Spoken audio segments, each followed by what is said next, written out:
I don't know whether you're clapping for us or because it's almost over. I had the great good pleasure of knowing Mark Tim personally, and I concur with his brother Mike.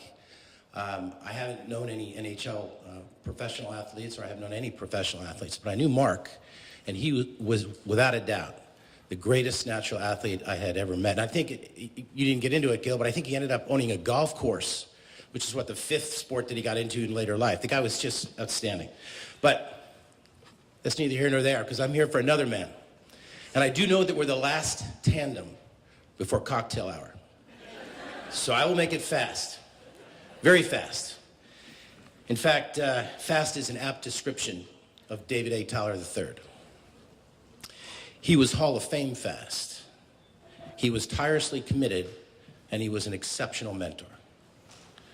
As fast goes, Duff established several national swim records, was named an All-American an incredible 17 times while he was a high school student.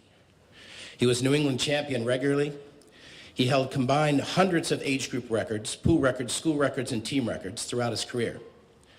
He was also a 2-year varsity starter in soccer and baseball. Duff's swimming accomplishments spanned decades, as he was a champion from a very young age through college, appearing in Sports Illustrated 3 times along the way. Yes, he was fast, but Duff was also committed. Committed to his own development and that of his teams. And for most of his life, committed to the success of others as a coach. 40 years ago, in the winter of 1973, Duff took the helm of the Williston, Northampton boys swim team from the legendary Wilmot S. Babcock. And talk about fast. In his first and what became his only season here at Williston as the head coach, Duff produced the school's first and perhaps only undefeated swim team, knocking off the likes of Exeter, Andover, and Deerfield, but also the freshman teams of Harvard, Dartmouth, Army, and Yale. That was the year Duff and I cemented a lifelong friendship that would include me leaving Williston as the co-captain-elect after my junior year to join Duff, his wife Barbara, and their young son David at St. Andrew's School in Boca Raton, Florida.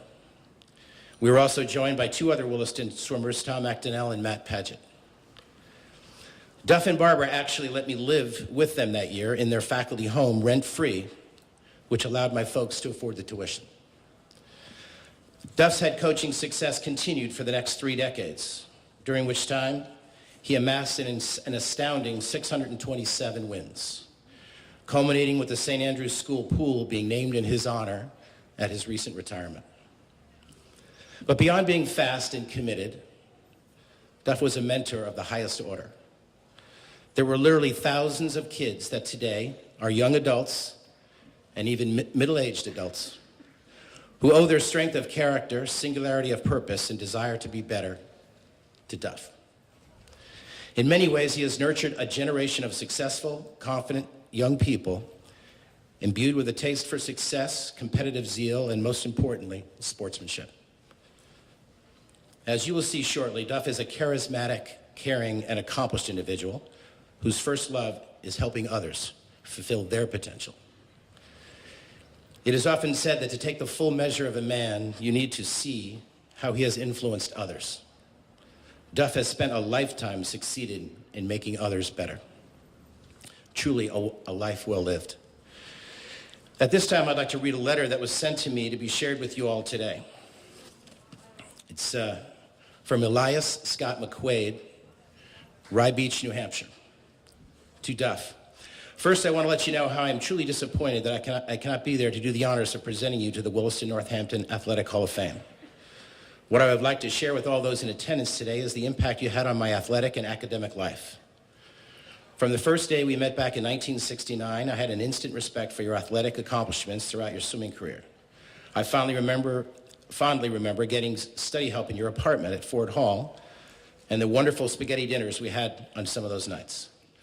Our teams would not have accomplished what they did without you. The workouts you planned were exceptional and helped to peak us right at the time of the championship. Your positive coaching and preparation for life made us all champions. I remember my first national championship qualifying meet at Rocco Pool in Manchester, New Hampshire, when I shaved off my long hair to a cue ball trying to have every advantage in the competition. The excitement you showed when I made the cutoffs, and then the fun we had driving my mom's car to Hershey, Pennsylvania for nationals are forever in my memory. Then the drive home when we got pulled over by a highway patrolman, and you talked our way out of a ticket. Duff, you know, there's lots of things that I could share with you, but I wouldn't with others. If it was not for you, I do not believe I would have ever gone on to California with a full ride and had the success I experienced without the foundation you provided me. You are highly deserving of this honor, and I wish you and Barb all the happiness in life. Remember to stop on one of your trips to Maine so we can catch up in person, and I can personally congratulate you then. Your co-captain in 1972, Scott. P.S. I still laugh today about your introducing the 1972 swim team to the secret society of D&D. Duff, Scott and I represent many, many others when we enthusiastically concur with the Hall of Fame Selection Committee that you have genuinely earned your place in the inaugural class of the Williston, Northampton Athletic Hall of Fame. With no further ado, I am honored to present to you the one-of-a-kind and true Hall of Famer, my dear, dear friend, Coach David A. Tyler III.